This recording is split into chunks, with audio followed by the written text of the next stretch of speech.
Welcome to the Party Wagon Podcast, where we talk about all things TMNT, past, present, and future. I'm your host, Eric, from the YouTube channel Know You Grow Up. And I'm Brendan from the YouTube channel Brendan's Rambles. And we have some news to cover, as always. There's always turtle stuff going on, and especially this time since it's been, 4 weeks since we talked about any turtles news, because the last episode Chris Foss on, and we have a guest like Chris Foss on. He has so much interesting stuff to show us and talk about. It's like we don't want to waste time talking about what's going to be on Target shelves soon. So we kind of skipped over the news last time. So there's a bit of stuff that's built up. But before we get into any of the figure news, I guess we just got to talk about the day we're recording this morning. We got the first. They're calling it the first proper trailer for Mutant Mayhem, but it's really the second trailer for Mutant Mayhem. It's the first plot-oriented trailer for Mutant Mayhem. Yeah, so this one definitely made the first one feel like a teaser, because the first one really gave me more questions than answers, and I feel like this one did answer a lot of them, and honestly, I liked a lot of the answers that I got. So I was pretty indifferent about the movie. I was excited just because it was turtles, but this trailer actually has me more excited about it. I thought it was super interesting. The first one, what to make of it. I didn't know what they were implying. It didn't say anything about the plot or anything. If anything, it made it seem like it's just going to be another Turtles origin story. This one definitely explains why the movie is called Mutant Mayhem. We finally found out why it's called Mutant Mayhem, because it's all about an underground movement of mutants trying to replace humans essentially. This one did raise some questions that I have theories to, that I think I know the answers to, but I could be wrong. I really believe after seeing this trailer that Superfly is Baxter Stockman, and that he's able to transform between human and fly, and he's using the human persona as a way to manipulate the mankind and manipulate society so that he can do more damage with his plan to do the mutant takeover. And it even shows in a lab they're making a bunch of mutants, and they basically spoil at some point in the trailer. They show in gigantic kaiju Superfly. So I'm guessing he kind of just keeps giving himself more mutagen to turn even more monstrous. Final form. Yeah, exactly. We did see that in some of the concept artwork. There was this gigantic whale kaiju monster walking around with jellyfish all over it and stuff. Yeah. So that might be a plan they have, to have these mega mutants essentially. Mutants can mutate more into mega mutants or something. Yeah, so I completely forgot about the whale flying thing actually until you brought that up. I completely forgot about that from that one teaser image. Yeah, I feel like I didn't even think about that Baxter thing, and that kind of does make a lot of sense then, because I feel like it's weird that they would have this character exactly like Baxter Stockman and have it not be Baxter Stockman, but that could kind of be the angle that they're acting like it's not going to be him, so they're changing his name so that way we don't know it right away. So that actually is a pretty damn good theory, man. That's what I'm thinking, because I know they're different voice actors. You have Ice Cube is doing Superfly. And then I believe what's his name, the Moff Gideon actor from Breaking Bad, he's doing Baxter. So it's it seems like with the marketing they're telling you it's not Baxter, don't worry. But I'm so used to movies being all about twists these days that I'm I think the twist is going to be that it is Baxter, but or either that or Baxter made him. I think it's one or the other. It's either that he is Baxter and he's going back and forth between being a mutant and a human, or he made Superfly and that's his main mutant or something. Now that's an even better idea after you said that, man. Dude, I feel like you need to write a movie, dude. Okay, because that makes it really plausible then, because then it might be the twist at the end that maybe he's this upstanding mayor type or something like that, you know what I mean? And then you're going to find out that he's corrupted. And that would be the perfect way to do it. Instead of him turning into the Fly, we do have this other character that's separate, and that is why he has the second name, because it would be stupid for him to have two different voice actors for the same character, you know what I mean? So I feel like you might be right on with that one. And yeah, now you have me even more excited, because like I said, before I saw this trailer, I was just oh man, this plot's probably going to be some stupid thing for kids. I'm just going to have to sit through it and just enjoy the parts I can. But I don't know. I feel like there is actually going to be some substance here, and I just really wasn't expecting that. So it's almost catching me off guard. because I feel like it is going to be not quite as kiddie as I thought it was going to be. I'm sure it is going to have like some immature humor and stuff like that, which I mean, I like immature humor anyway. But like the thing that really, really, really has me excited, and they teased this even a little bit before, is when they go to the like white eye anime-esque type hardcore style. Like that actually looks great. Like they look great in that image. Yeah, the shot of them on the rooftop where they said like this is not a promotional image, this is actually a screenshot from the movie. And it looks, I mean, obviously they're not in the art style of the original Eastman and Laird one, but it gives you those same vibes as like when you first see them in Eastman and Laird's first issue, when you see the turtles all together, like on the rooftops and stuff with like those white eyes glowing against like the dark, background. It's really cool. And it almost kind of makes me wish they had the all white eyes the whole movie. But yeah, it's definitely, I think it is going to have a story that everyone can enjoy. Yeah, I thought it was going to be a lot kiddier than it actually seems it's going to. Like, it's definitely a kid's movie. There's no denying that. But I don't think it's going to be one of those kids' movies that like parents suffer through. I think it's going to be one that like everyone can kind of enjoy. Yeah, which again, being the age that we are now, we are parents' age. So, I mean, like I said, I have way higher hopes for this movie than I did now. Now I'm like legitimately excited for it on like a movie level. And also, they bumped it up to August 2nd, which is kind of interesting too. I don't know why that would be, but that's cool that they did that. Yeah, it's weird. They did the same thing for the Mario movie. The Mario movie was supposed to come out later in April than it did. They like bumped it up. A lot of movies are like bumping up now. It's weird. Okay, this might be what's confusing me then, because a lot of times people will be like, hey, this is coming out this week. And I was like, I thought it was coming out like a couple weeks from now. So I guess I didn't realize all these movies were getting changed. Yeah, usually in the past, if a movie's date changed, it was that it got delayed.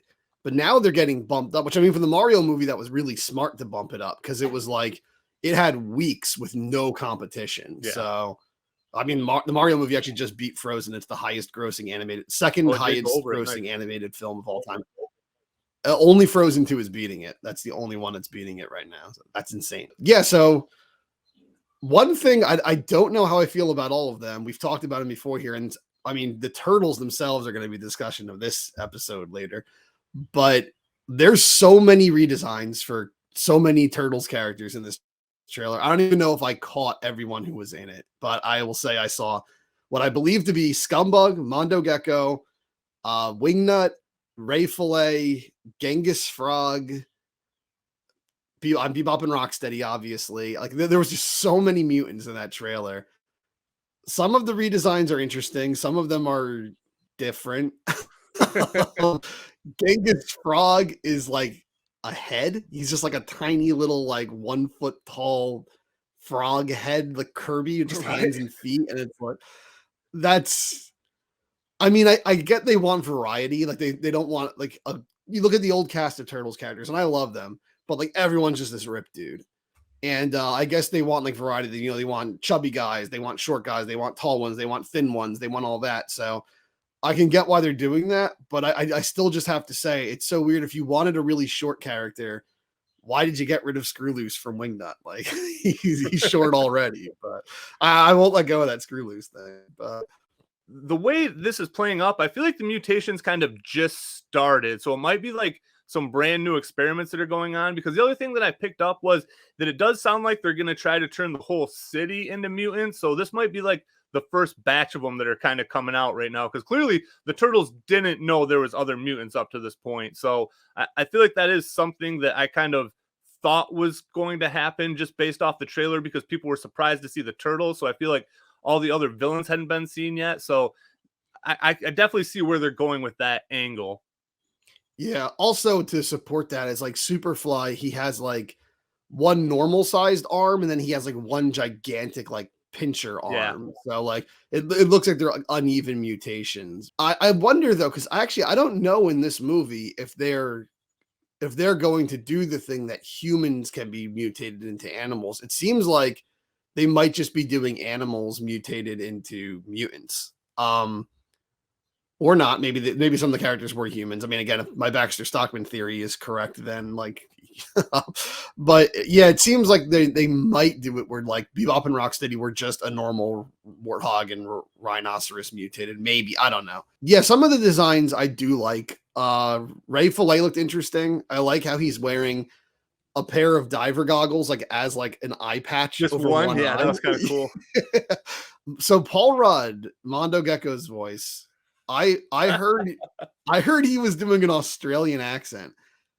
Is that what that was? I don't know, man. That caught me off guard so much. Like, I've been trying to guess what his voice was going to sound like, and that is not at all what I saw coming. He sounds like French or something. Like I can't figure out what that accent's supposed to be. So I don't know. I think to date, I think by far the best voice for Mondo Gecko ever was the 2012 cartoon, because they got the voice actor who did Mike in the 1990 movie. Yeah. And that's just perfect for Mondo Gecko. But this is going to be interesting, this one for sure.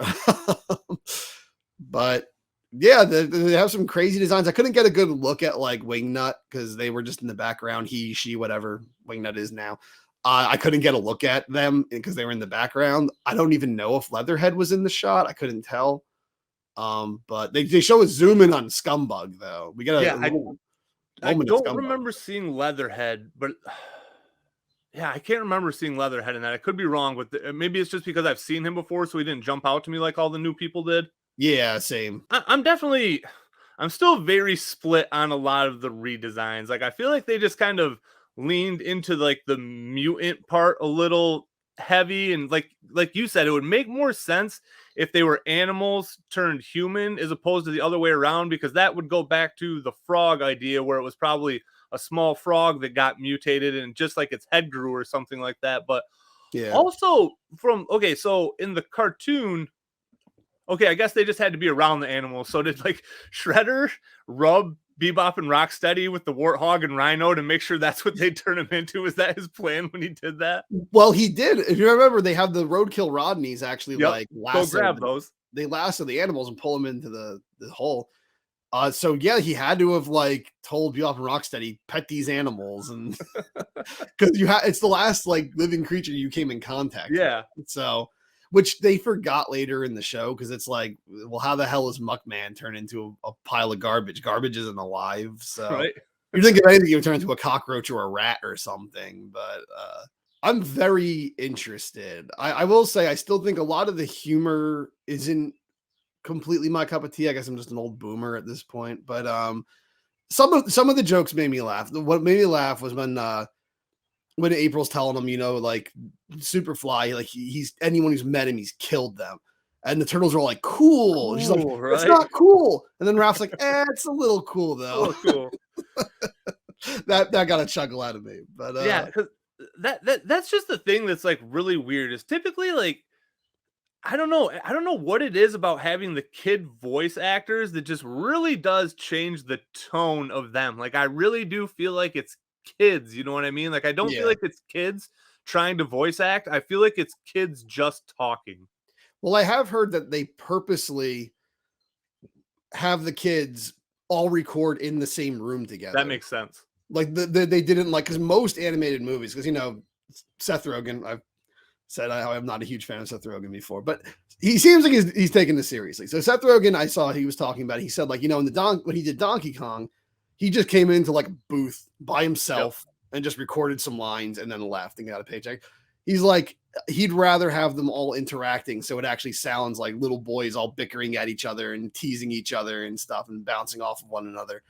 And you can definitely feel that. It feels like the animation and stuff is kind of built around the improv of the actors. Like, I don't know if it's all improv. I don't know if these little kids are coming up with these genius jokes right here on the spot, but like, it's like kind of the improv personality. Like, I think they're putting a lot of their own personal spin on it. And it's kind of like, it's not at the level, but kind of like what they did with the genie in Aladdin, where Robin Williams just recorded like 6 hours worth of shit. Right. And they just took the best stuff and animated around it. And like whatever crazy joke he's saying, they just make the genie mutate into whatever he's talking about and stuff. So it's not that level of crazy, but I think it's kind of like that. Like, let's just let the actors discover who this character is on their own, like who these characters are together, and create a kinship, and we'll animate around what these kids create. So that's pretty cool, I think, actually. Yeah, because like you said, I feel like you didn't say this, I don't think here, but you said it to me earlier when we were going through text. I feel like this movie, especially after seeing this trailer, is really like kind of starting to stand on its own a lot more than other turtle iterations. Like I feel like the 2006 movie, that's when that one came out, Yeah. right?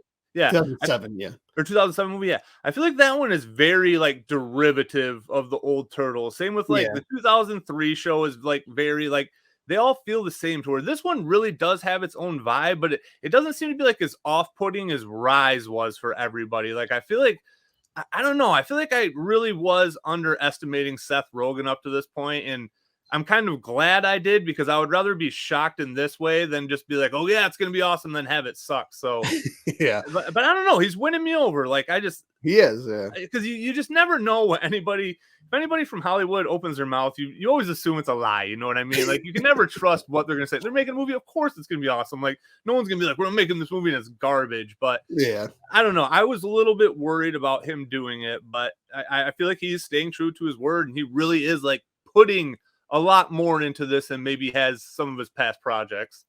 You can definitely tell because he started off saying like, "Oh, I love Turtles. I used to watch it all the time, play with the toys." And to me, I've heard directors say that stuff so many times. I'm just like, yeah, whatever. Like I don't believe him. Right. But now it's like, no, I think he is actually a Turtles fan because, I mean, like, yeah, anyone can go on Wikipedia and find out who Scumbug is and stuff. But like, not only are all those references to the original toy line there and stuff, but like the fact that he's doing what we all wanted to do as kids, where you take all of these little ignored, obscure mutant characters and you build this new crazy epic story around them. And like you create a plot that involves them. Cause there was only like 4 or 5 Shredder toys in the vintage line. Like most of the time when you were playing Turtles, Shredder was not the bad guy. So, I can see like how when we were kids, we thought like, oh, there's so many stories you could tell with these characters, and we just get the same ones over and over again. So it's definitely, I think what I said to you is it's the most unique Turtles movie so far for sure. Because just the fact that you don't have Shredder is crazy. Yeah. And like Turtles 3 didn't have Shredder, but it was in like a trilogy where Shredder had already died twice. So it's like, okay, I get why he's not in this movie. It still would have saved it, but it's crazy to reboot the Turtles and not start with Shredder. So yeah, it's definitely interesting. It's definitely like, I don't know if it's going to be a great movie, but it's definitely interesting at the moment. I'm definitely interested to see it. It's leaning really heavy into like the hip hop motif. I've noticed.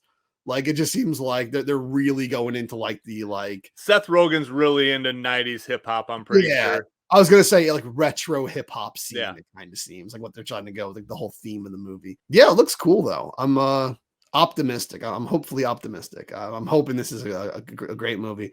If it isn't, whatever. There's like 5,000 iterations of the Turtles I can still enjoy. So Exactly. And I don't know. I think regardless, I'm gonna go there, eat some popcorn, and have a good time. Like I at this point, I don't think it's going to be terrible. You know what I mean? I don't think I'm gonna go there and be like, this is just garbage. Like I don't feel like that anymore. And that alone just makes me feel good because again, I wasn't expecting this movie to be like the definitive Turtles movie for me. I just didn't want it to suck. And I feel like after seeing this preview, I definitely don't think it's gonna suck. Yeah, I don't think it's gonna suck either. And Rise didn't suck. Rise was good for what it was, but I think Rise did stray a bit too far for its own good. I like that it tried something new because when you're the 4th animated version of a TV show in 25 years, you're coming out like a year after the last one ended. It's like you have to have a good reason to exist. And I think Rise did do a good job of making itself so different from past iterations that it did warrant its existence. But unfortunately, in doing that, it kind of lost all old fans of the franchise almost because there was all this mystical stuff and the Turtles have superpowers now. And like, they're not even using the normal weapons. They look so different, which we'll talk about later.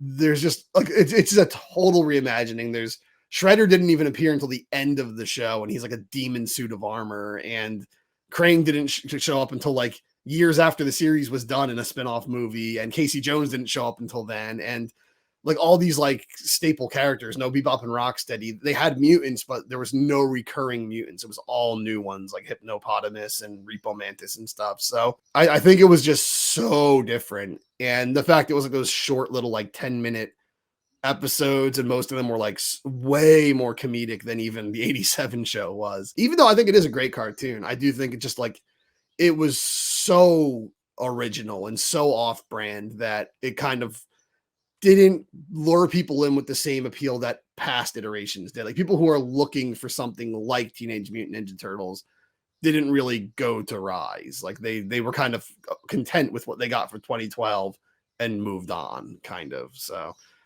I do think Rise is good, but I think it's good that Mutant Mayhem is staying.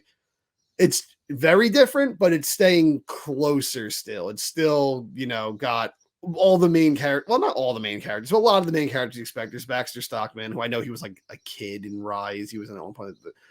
As Baxter Stockman has all these mutants we remember from when we were kids and stuff. And the Turtles don't have magical powers, I don't think. And there's no demons and some underground world of mystical monsters and stuff like there was in Rise. So I think it's close enough where people are still interested, or Turtles fans are still interested.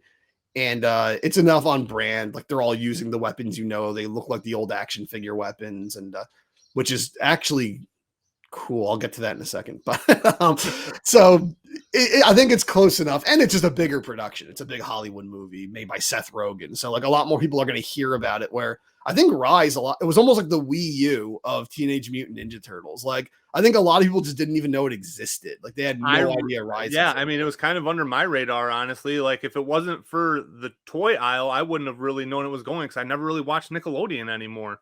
Yeah, I mean, they didn't even advertise it that well, because I saw like gummy, like fruit snacks and stuff of it here and there, but like the majority of Turtles merchandise in stores at that time was still 2012 stuff or 87 stuff. Like there really wasn't that much Rise stuff. All I remember seeing was that first wave of action figures. I do not remember seeing it getting branded anywhere. Yeah. And honestly, I still see 2012 Turtles merchandise on store shelves. Yeah. Where I go, it's weird. Like I think for Turtles and My Little Pony, I still see those 2010s versions of them all over stores when I go there. And I know both of those have had reboot shows after that. And there's like no merchandise for those reboot shows. It's just the ones from like a decade ago. So yeah, I think like Rise, unfortunately, like it really was like the Wii U. Like 2012 was the Wii, and then it was followed by the Wii U. And it just like people didn't know it was even like a thing that existed.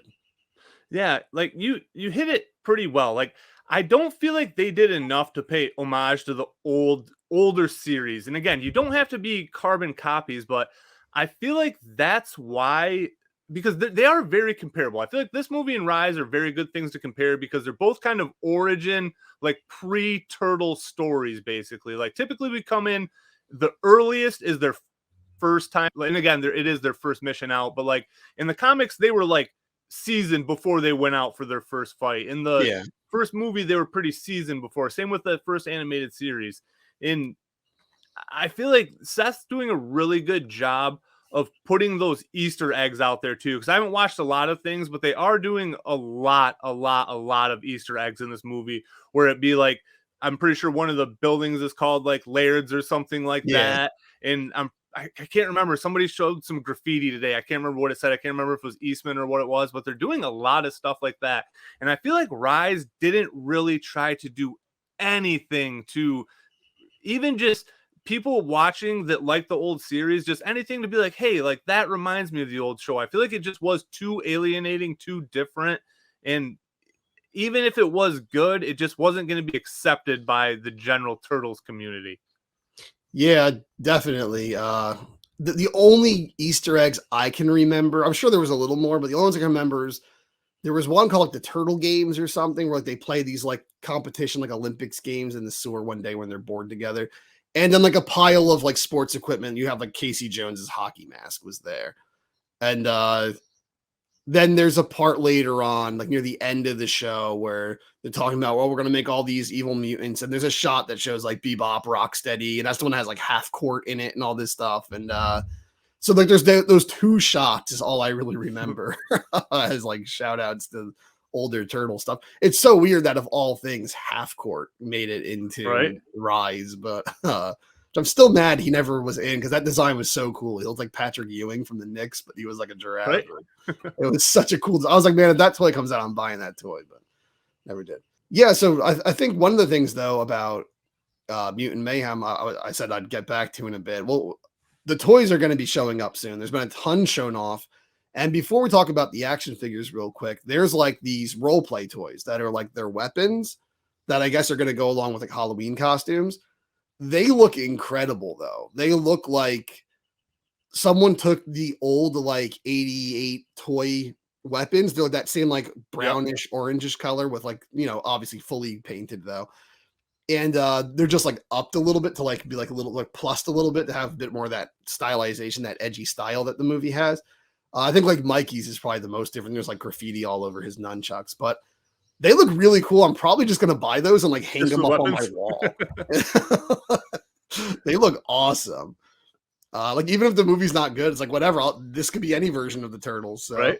But yeah, there's a whole bunch of toys coming, and we can't even remember because there's been so much shown off what we've talked about, what we haven't, but there's been those ones where it's like they're taking one Playmate's like subline figure for each turtle and remaking it. And we have Beachcomb and Mike, which is so crazy because we just talked about Beachcomb and Mike like in the 10th episode, like a few days before it came out. And then we have Don as Spock, which is surprising. I don't know if Star Trek is owned by Paramount or Viacom or whatever, but that was surprising that they had a licensed one in there. They had Raph the Space Cadet, and then they had Leo as Crazy Cowboy Don, which is weird. I guess like in this day and age, they don't want to do Chief Leo, but like there's so many alt. You could have done like Lieutenant Leo or Make My Day Leo, or like, I don't know, they could have done so many Lifeguard Leo. They could have done a bunch of them, like Sewer Samurai. I don't know why they went with like, let's take Don's cowboy one and turn Leo into that, but that's what they're doing. So yeah, I thought that was the Raph and Mikey seemed like smart choices. The Mikey I was kind of surprised by. Like I really do feel like that one was out of left field, and it is a great choice. But so the Donatello Spock, I know Playmates just put out retro Star Trek figures, so yeah, I doubt they own the license, but I'm assuming they have the toy rights, which probably gave them the right to do that mashup, would be my guess. But again, I don't know anything about any of that stuff, so that's just my guess. But yeah, the Leo is just weird. Like, why do it another turtle? Like you said, there's so many great Leo options to go with, and to just do one that's not Leo was very, very weird. Yeah, I don't know what that's about. I don't know if maybe they just misremembered. Maybe the people who like, you know, commission these, whether it be Seth Rogen and his team or whoever is doing this, maybe they don't remember correctly. Maybe they thought the cowboy was Leo or something. Right. But yeah, I don't know why they did that, but it's cool. But I will say I don't know anything about like licensing like toys and stuff, like, you know, we learned from Chris Fawcett. But I will say though that does make sense to me, because Playmates did make like the entire next gen toy line in the 90s and stuff. So Playmates does have a long history of doing Star Trek toys, so it might be something like that. So yeah, and we've gotten a lot of looks at, there's a lot of other random crap. Like there's been a lot of stuffed animals and stuff that have been stuffed animals, plushies, whatever you want to call them, that have been put out already. We haven't seen any action figures hit, but on top of the single carded figures, it also looks like they're going to do 2-packs, so kind of like battle packs by the looks of it, with a good guy and a bad guy character. So I feel like I'm just excited to see the shelf presence that they get, because it's been so long. I mean, Rise was, they've been off shelves for years, and the retro Turtles have came back and they've kind of had some shelf space, but it'll just be really cool to go to the toy aisle. And again, I'm not sure if I'm even going to get any of these figures, but just to see Turtles back in the aisle in full force like this, from vehicles to play sets to carded figures to boxed figures, like, I don't know, it's just going to be neat to see that again. They also have a whole bunch of like candy and food products and stuff on the way. I don't know if you've seen those, like little gummy pizzas and stuff. And Oh no. oh yeah, they have a whole bunch of that stuff that's supposed to be shipping out soon, which is like, I can't wait to someday we have to do an episode where we just talk about all the crazy merchandise that existed for Turtles back in the day. But like, that shit's just fun. Like, I'm not gonna buy it probably, but it's just fun to see all that crazy stuff when you go in the store and be like, hey, I remember when that used to be everywhere, and I remember when I would be begging my parents to buy me that. So, it's cool they're doing that. They're doing all the gummy stuff and all the candy and stuff, but. Yeah, it looks like they're really going to do a big push. A bunch of Halloween costumes have been shown off for like adults and kids, and they're just. It seems like they're really going to market the hell out of this movie and try to make it like the new version of the Teenage Mutant Ninja Turtles. Which is good because pretty much ever since we started this podcast, we've had this reoccurring theme of what is Playmates doing right now, and I feel like we're finally starting to figure out what they've been doing, which is nice. And even if it's not exactly what I want, at least they haven't just been all sitting around with their thumbs up their butts like I thought they were this whole time. So they do still care about Turtles a lot by the looks of it.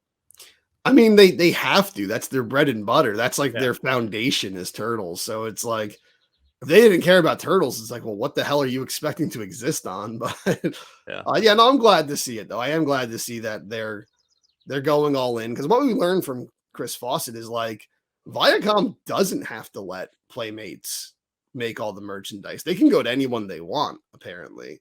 So it's just out of like, companionship at this point. It's like, well, you've helped us so much in the past. We've helped each other so much in the past that let's just keep this symbiotic relationship going. And that's pretty cool, actually. I have to say that is cool on Viacom to keep that going, because Mirage and Playmates had that relationship, but once Viacom got they could have just sent Playmates to hell and then like, screw you guys, Jack's Pacific is doing all our stuff now or something. So that was cool that there's like an honor code there between them and Playmates. Yeah, because really, I mean, it's hard to say if one would have ever existed without the other, because like Chris said, like if another company got the license, it could have sucked, you know what I mean? Like if it wasn't Playmates, it could have sucked. And if the toys didn't do well, even if the show was awesome, like it was the powerhouse of the two that made the Turtles what it was. So I feel like it really would have been hard for either to succeed without the other doing as well as they did. Yeah, for sure. I hope it happens again. Even if this Turtles movie isn't my cup of tea, even if I don't like Mutant Mayhem, even if I freaking hate it, I just want kids to love Turtles again. So if this can get a whole new generation of kids into Turtles, and it can push the franchise more and get more people into it and just make it blow up even more than it already has in the past several years, that's awesome. I'm just happy that, my favorite franchise just continues to have legs. So yeah, and again, it's not impossible for that to happen, because brands like Star Wars have gone dark for a little bit and then they've came roaring back. Transformers has gone dark for a little bit and it's came roaring back. So it's definitely not impossible, but I don't know. It's just hard for a brand that was built around a certain time period to really just keep surviving decade after decade, when like the thing about the Turtles is like, that's what you love about them, is they remind you of that early 90s vibe. Like that's just what, like the skateboarding, the video games, the comics, like everything just was very 90s. And when you take that out of the 90s, it just gets harder and harder for it to survive over time. Yeah, for sure. That's why even when I did my video, that was like, I've plugged this video probably 50 fucking times now on this podcast. But when I came up with my own like premise of what my dream TMNT video would be, a movie would be, I said like, honestly, I'd make it a period piece, late 80s, early 90s, because I just feel like the Turtles exist in that bubble of time. But they do a good job of adapting, and that is surprising because a lot of franchises can't. Like that's been one of the big problems for like the Sonic the Hedgehog franchise for a while. It's like he was built in the 90s to be 90s cool. Yeah. Like you take 90s cool now and you put it in even just the 2000s and it's considered dorky. Yep. And it's like, well, this character who used to be cool is now kind of a dork. So it's like they've kind of struggled with their identity because, while Mario was just made to be fun, Sonic was made to be fun and badass, like for the time. And I love Sonic, but it's like, I know it's probably the rockiest fandom in existence. Like people like this game and freaking hate those ones, and they it's the most divided fan base. And there's no doubt to say, regardless of how much you like it, like it's had a lot of trouble staying relevant through all the decades that it's been around. Whereas Turtles, somehow it was built on that same attitude and that same era, kind of, but somehow Turtles adapts. I guess kind of like actual turtles who have been around since before the dinosaurs. Turtles can adapt. Hedgehogs have a little trouble, I guess. I don't know. So, and I feel like Seth Rogen going back to the teenage aspect helps with that, because even though times change, teenagers are always teenagers, and that's essentially what they are. But again, to me, I've never really felt like the Turtles were teenagers. I always felt like they were more like young adults. Like I never really saw them as 16. Like Leonardo, there's no 16-year-old kid as square as he is. You know what I mean? Like they definitely seemed a little bit older. So it will be kind of cool to see them actually as teenagers that really do feel like teenagers. Like I said, I just feel like, I don't know. Again, the more I hear these kids talk, the more it kind of grows on me as well. Yeah, me too. I think it's because when they first said we're going to focus on them being teenagers, I was like, well, they were always teenagers. You had the 1990 movie. Raph was angsty and everything, and Mike was like hiding his emotions and stuff. And there are a lot of teenage things, but it wasn't really until he put out that first teaser, he's like, that I was like, oh, like actually teenagers. Yeah. Like I see, I get what he's saying now. So yeah, I'm excited. But I guess to segue into from the toys we were kind of just talking about, talk about some other Turtles toys that have come out or been announced recently. Yeah, so the thing that I'm probably the most excited about was what has only been teased up to this point, but the third movie figures, they showed the silhouette for them, and I'm very, very, very excited for them. For this release, again, I have that anxiety because it's going to be a Comic-Con exclusive. It's going to be this tight pre-order probably, but I do have full faith that they're going to put these figures out in 2-packs because they'd be insane not to. They've done it with every set. Every set started as like the collector's edition 4-pack, and they've all been broken up into 2-packs at this point. So my best piece of advice for everybody now, don't freak out when this Comic-Con set goes out, because NECA is not stupid. They're going to put these figures out in 2-packs, and they're going to be just as easy to get as all the other movie figures are right now, which is very easy for almost everything right now. Outside the actual 1990 Turtles, I think you can get on Walmart.com and buy any movie turtle pretty much right now, other than Toka and Razar. But Toka and Razar are probably the hardest to get right now. But even the 1990 Turtles, I still see them every now and then in like a Walmart or Best Buy around me or something. I'll see them once in a while too. My B Walmart here that I never go to, they've had a Raph and Mikey pack that's literally collecting dust on it now at this point. Yeah, that's the way it is by me. Actually, there's a Leo and Donnie 2-pack in a Best Buy by me that's been collecting dust actually. Or not Best Buy, Walmart, I mean. But yeah, I think if they didn't do that, that would be kind of scummy, because I to be honest, I never needed the Secret of the Used figures. They're cool, but I didn't bother with them because they look different, as we'll discuss later in the video. But they're not different enough. Whereas like Turtles 3, when they're in the armor and everything, that is like a totally different look. And that's so iconic. Like I said, my relationship with that movie is very rocky, like most people's. But it's still a huge memory of my childhood. And like I see them in those costumes and I'm like, oh, cool. It's the movie 3 Turtles. So I mean, I wanted the freaking coming out of their shells tour Turtles, but I didn't get those because those were like con exclusives. And even when they were in Target, they were there for like a weekend and then they were gone. That was back when they were doing 2 sets per store, and that's all there were. That was when I was literally taking multiple trips to Target a day because I was like, I need these things. You know what pissed me off? There was a few times, it happened on multiple occasions. I went to a Target and I see the box with like the Mikey holding, like, oh shit, I got it. And I'm like, oh, this isn't the figure one. This is like the t-shirt and the guitar. Those sat around forever, and that was so stupid because they put out way more of those than the actual sets too. Why? Like everyone wants the figures. I don't know why they would do that. It was still really early because that was the first year of COVID, I'm pretty sure, when that set got put out. So that's really when the heat got cranked up for all these figures, I feel like. If I had gotten them back then, I wouldn't even have room for them. My shelves are like so full now. It's like back then I had like like 5 like modern turtle toys.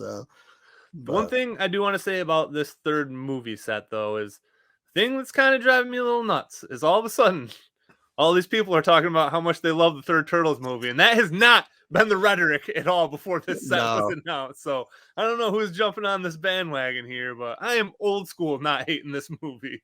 You are the OG. I mean, I'm right there with everybody back in 2010 in that I didn't like this movie as a kid. And there's some nostalgia, but I don't think it's a great movie. But yeah, I see this happen so much now. This narrative of like everyone hates on something to an unrealistic level. Like people just make videos about how it is like the evil incarnate. It is the devil himself shat this thing into theaters. And then like 10 years go by and suddenly everybody freaking loves it. And everyone that, no, not in the case of Turtles 3. I didn't stick up for Turtles 3. I laughed at it like everybody else. But this has happened. I can't think of any examples right now, but it's happened with video games and movies where I'm fighting people for 10 years, telling them why I think this is actually a masterpiece and they're way too hard on it and they're being biased and everything. And they just don't want to hear it. And they just tell me I'm an asshole. Or the other way around. It's something that everyone's obsessing over. And I'm like, this thing sucks. What are you guys talking about? And then a decade goes by. I don't care about it anymore. And then suddenly everyone I had to fight starts lecturing me about the opinion I tried to tell them 10 years ago. And it's like, what can you people just stick to your guns and not just keep jumping on whatever, like whatever. I don't know what big YouTubers say this. I don't know if it's like, who are the big YouTubers these days? I'm an old guy. What like Ninja, and is PewDiePie still a thing? Yeah, I think so. I don't know. PewDiePie might be retired. I don't even know, honestly. Whoever the big YouTubers are these days, like whatever they say, suddenly everyone starts copying. Whatever Twitch streamers or whatever pro Minecraft streamers or whatever pro Fortnite players. I don't know who do they look up to these days. I don't know, but influencers. Logan Paul. Whatever they like, one of them says something. One of them makes some 5-hour video essay about why this thing is underrated. And then the whole internet loves it all of a sudden after hating it for 20 years. And I mean, I can't bash them for making 5-hour video essays. I made like 2-hour videos on like video games before and stuff. So, but yeah, just that like mob mentality of like, we hated this thing for 20 years and now suddenly we all love it just because, you know, someone pumped a little bit of life back into it. Right. But I mean, I guess that's why I will never call myself an influencer, but people are called influencers because they literally do. Like, yeah. It's easier than you think too for people to just like, I don't know. I feel like if you're online and you have followers, people just think you're smart, even if you're a dumbass. Like, it's just how it is. It's just, I don't know. It's just the nature of people. Yeah. I guess like, well, this guy's saying things on my screen, so he must have more authority than I do. Right. And trust me, before I started doing stuff, I thought that a little bit myself, but once I started doing it, I'm like, I'm just a moron. Like, everybody else is probably just as stupid as I am. I will say, I don't think anyone's ever treated me like I was a sage or anything, but I don't exactly have the biggest YouTube channel in the world. I've been fighting for like what, like to reach 730 subscribers or something for like 3 months now. So it comes and goes, man. Like, you'll get a ton and then you'll just have these dead periods. It's every time I put up a video, I get 2 subscribers and I lose 5. It's like, dude, that's how it was. I had a lot of streaks like that where like literally sometimes I didn't even want to post a video because I'm like, I'm gonna have like 3 people leave right away as soon as I post this, and it does always happen to me now. I feel like once you kind of hit a certain threshold, that's just what happens. Like, yeah. I think some people don't like the podcast. I swear, every time I put up a new episode of the podcast, I lose like 6 viewers. Always. It's a guaranteed. Yep. And that's like half of every video I do now because I've barely been making stuff. So that's way more than half of what I do. After the past 10 videos I made, maybe 2 of them weren't podcasts. But. Yeah. But getting back to the action figures, yeah, more NECA stuff got shown off. So Mirage Turtles, I think Anthony Customs got an early review pack, so I'm assuming those are probably going to hit pretty soon. And it's looking like it is going to be the 4-pack, and it's nice that these aren't going to be a Comic-Con exclusive because I've kind of had, I don't know, like they're going about the comic line in a very weird way. Like, it seems like they're just putting out whatever instead of going in some sort of like intelligent order. And I don't really get what the reasoning is for that. Like, I feel like every Turtles line should always be led with turtles. Like, it's just very weird when they don't do that. And also, they showed that blue, what is it, the Elite Guard Shredder, or the Yeah. Elite, or Shredder's Elite Guard, and he's not even the same shade of blue as the other Mirage Shredder that got put out with the loot crates and the battle damage one that's coming out. So I don't know, man. They're making some weird decisions with the comic book line. Yeah, the Foot Enforcer, the big blue That's boy. what it is, yeah. Yeah, big blue boy. I don't think he looks quite as bad as other people are saying he does, but he doesn't look impressive either. He looks kind of like he doesn't match the Shredder. So, some of the color, like I know they're doing the inked shading style, which is cool, but a little of it looks a little uninspired because he's just all that flat blue with like some black accents. And like I was saying before the show, before we started recording, it's like whatever the crotch guard is, like his little like skirt piece hanging down in the front. It looks like a game of Tetris. Like you just have a bunch of blue blocks on the bottom and then like some black blocks on top. And it's like, what kind of shading is that? I don't know. It doesn't emulate the look of comic book shading to me. It just looks like a game of Tetris. Yeah. It's like, it's a bit weird looking.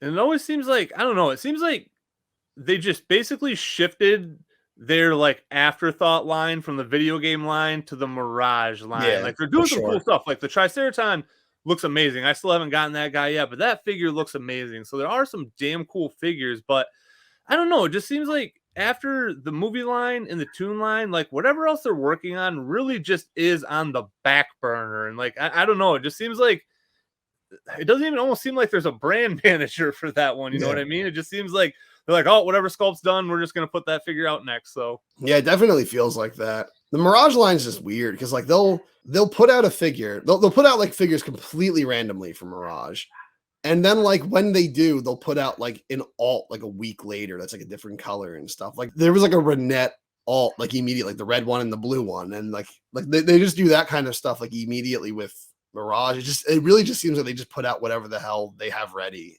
Doing the Return to New York style turtles, I think that's like, I can understand why that came a bit later because we already got the original Mirage turtles as the start of the line like freaking ages ago. But I know what you mean. Sometimes it is weird. Like Archie, they started without the turtles, which honestly I was actually a little happy for because like we have so many turtle figures of like turtle figures of the four turtles. There's so many NECA figures of the four turtles, and the Archie ones, they're definitely like more cartoony than the 87 Toon Turtles, but they're still like in that realm. They're still very similar to the 87 Toon Turtles. The Archie ones, when we get them, without a doubt, the only thing that will be different from the Toon Turtles is the coloring and the faces. Like I don't think the whole sculpt will be the same, like body wise. They just like to me the Archie Turtles, which we're going to talk about all this again later. The Archie Turtles, they look like if the animators from Animaniacs drew the 87 Turtles. Like they just have bigger eyes and like bigger smiles and stuff. Like they're just like more cartoony versions of the Turtles. Yeah, I definitely feel like you're dead on with that. So I feel like that is more so the draw of the more so a draw of the Archie line is people seem to be very passionate about the Archie comics, and they're finally getting characters that have never been done, like Jaguar and Dreadmon. They've never had characters, and I feel like exactly what you said. If they were to put out the Turtles, I bet they are going to be the same exact molds with just cartoonier looking faces. And that, honestly, I feel like the SH Figure Arts Turtles almost kind of look a little bit Archie-ish. They kind of had that more cartoony head sculpt now that I think about that. So with them, it might not be the same hit because honestly, the more I think about it, the Archie Turtles pretty much do fit in well with the cartoon Turtles. Like, I feel like you could take Jaguar and Dreadmon and stick them right in there, and they look exactly like the figures. And I've never really thought about that until now, to where the Mirage line is a little bit more carved out to where it looks like, okay, these look a lot different than the cartoon figures do. Yeah, because I think, Archie, any branch of Archie, whether it's Archie or Sabrina or Josie and the Pussycats or Turtles or Sonic the Hedgehog, anything they do, it doesn't have that traditional black shading, Jack Kirby, Jim Lee kind of look to it. It doesn't have that like shadowy, muscular guys in tights kind of look that like the Mirage comics and Image comics and stuff still had. Whereas like Archie has always just had a very like cartoony art style, which I think is why even back in like the 60s and 70s, they could adapt all these characters like the Archie gang and like Josie and the Pussycats into Hanna-Barbera cartoons, and they looked exactly like the freaking comics. So usually like, you know, the 90s X-Men is probably like as close as you can get to like actual comic art coming to life on the screen.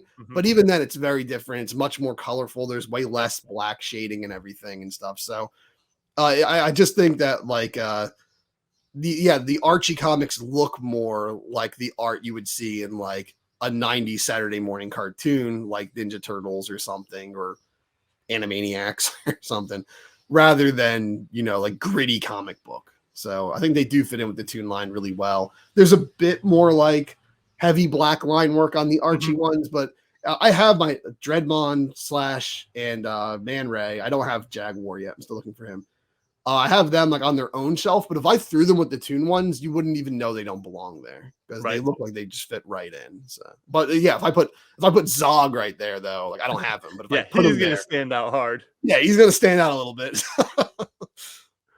And then the last figure we really have to talk about is the Comic-Con exclusive Kino that's coming in like a big box set. So it looks like it's gonna come with like a pizza box and a whole bunch of like trinkets from the pizza place that he worked at. Yeah, that's the one that comes with the scooter too, I believe, is the exclusive. I don't think that the retail one's gonna come with the scooter, which is a freaking shame because I really want that exclusive one, but like I'm not gonna try to get it. But I really want it. It's really cool. I like the box he comes in. I love the motorcycle scooter, whatever the hell it is. I don't remember. I love the pizza getup because he has two different getups for the toys. I believe they're going to do.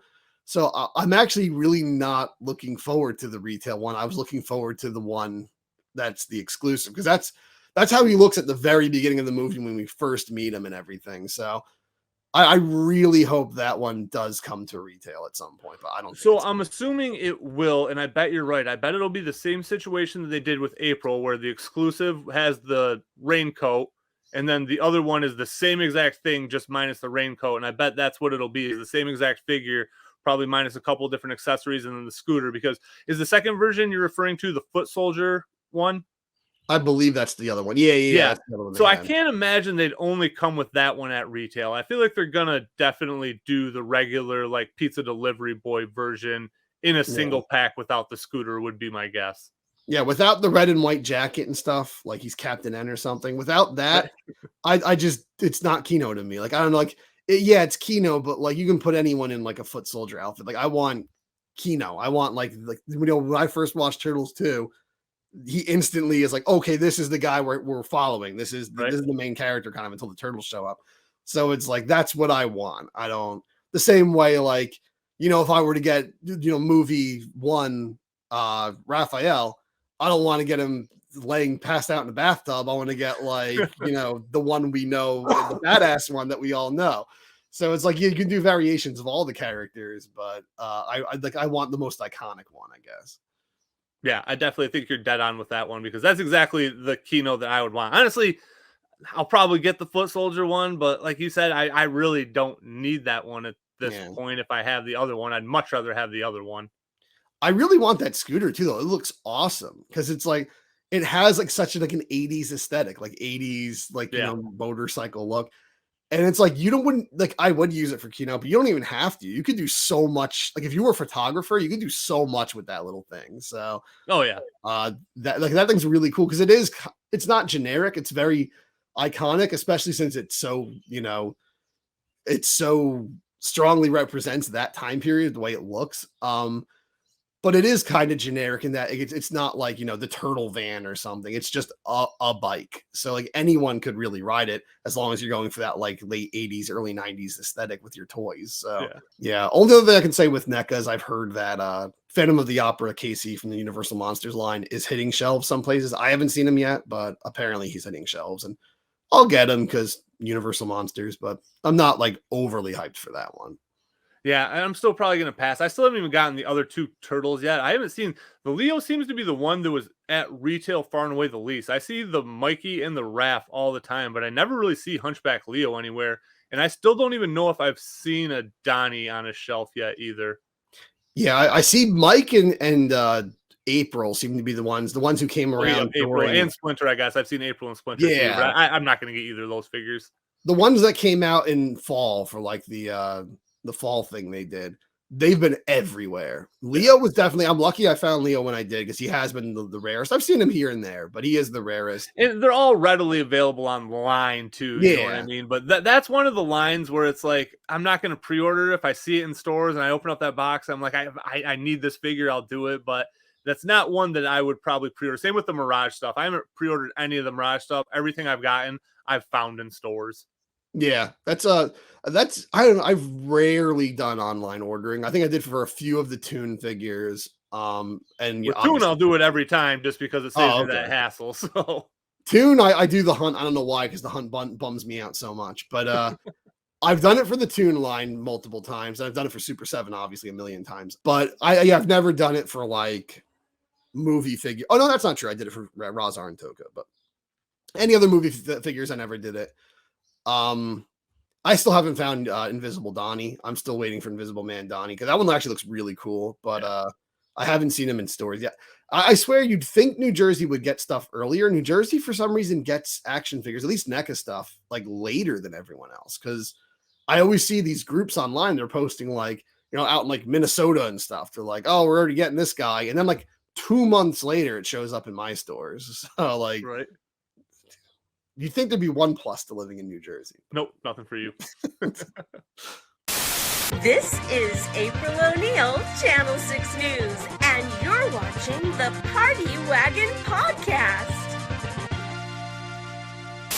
Hey guys, welcome to the second half of the show. We're going to do something a little different today. We've done top 10s, but we've never done like a tier list, like an actual ranking of something. And I came up with the idea of kind of doing a tier list of all of the major designs for the Teenage Mutant Ninja Turtles. We got it narrowed down to about 18 of the most definitive designs for the Turtles. My OCD kind of wanted me to go to 20 and just throw in like Archie and coming out of their shells turtles, but like coming out of their shells are not gonna, you know, realistically go high on anyone's tier list.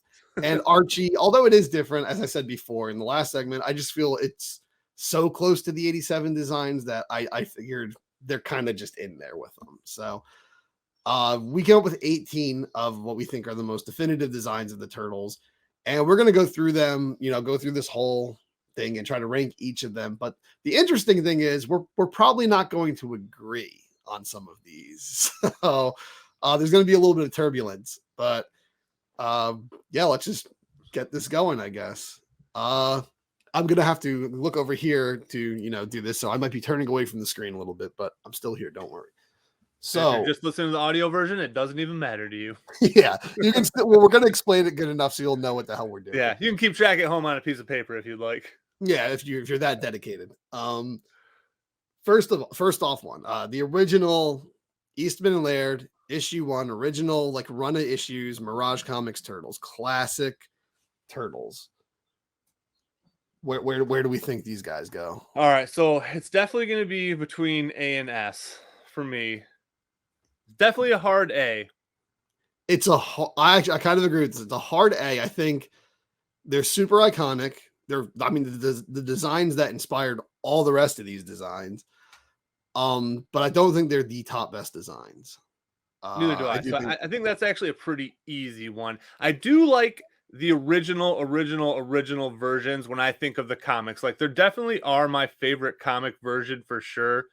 And yeah, I do think there's somewhat better turtle design. So I think A is like, for me, that's the perfect spot. Yeah, easy A, and not the movie.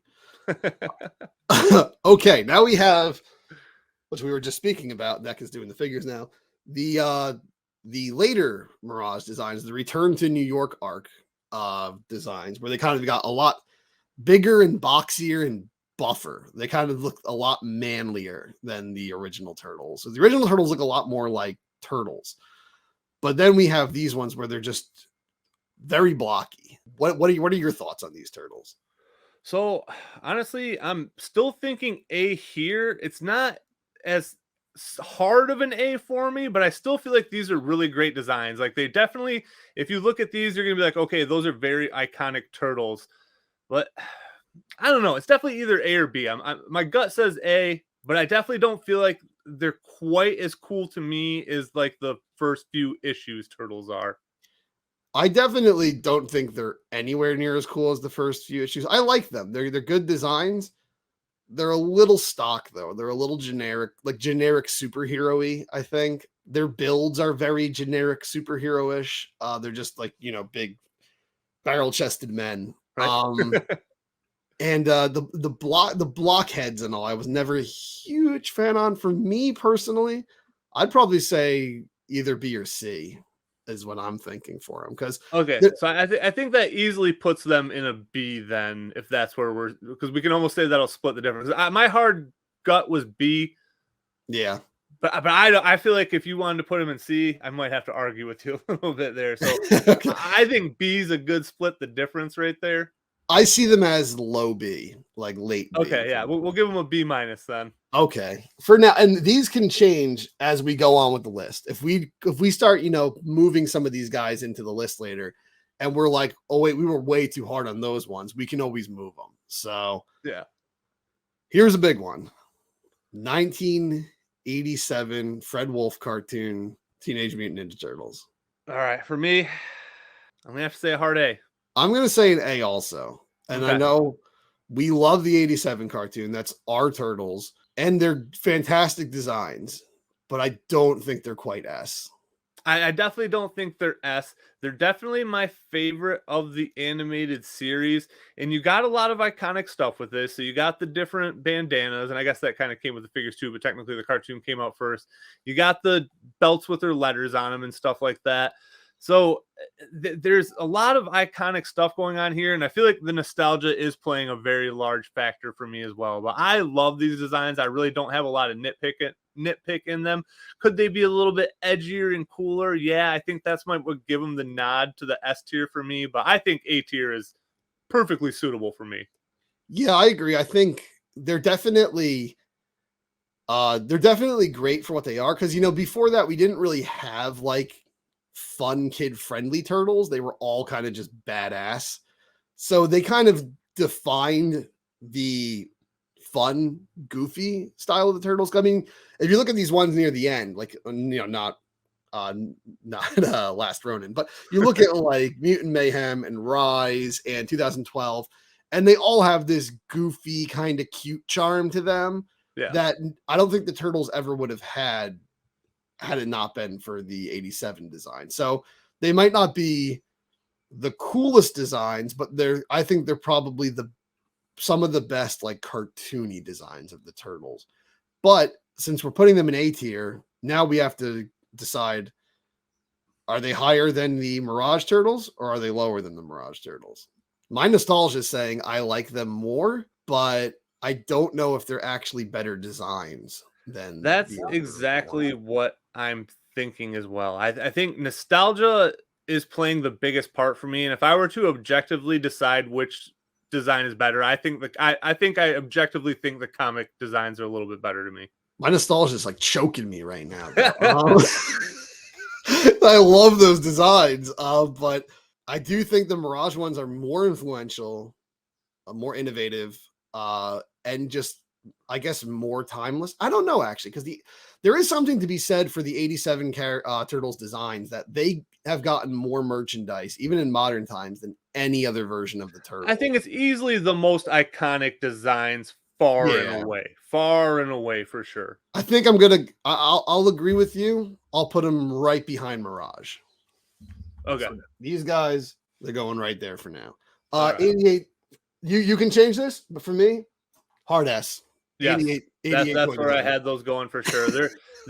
Those are probably my definitive turtles. If I were to just, at any time in my life, even before I got back into the game hardcore, when I thought of turtles, I think of the Raph action figure. Like, that's just what comes to mind for me.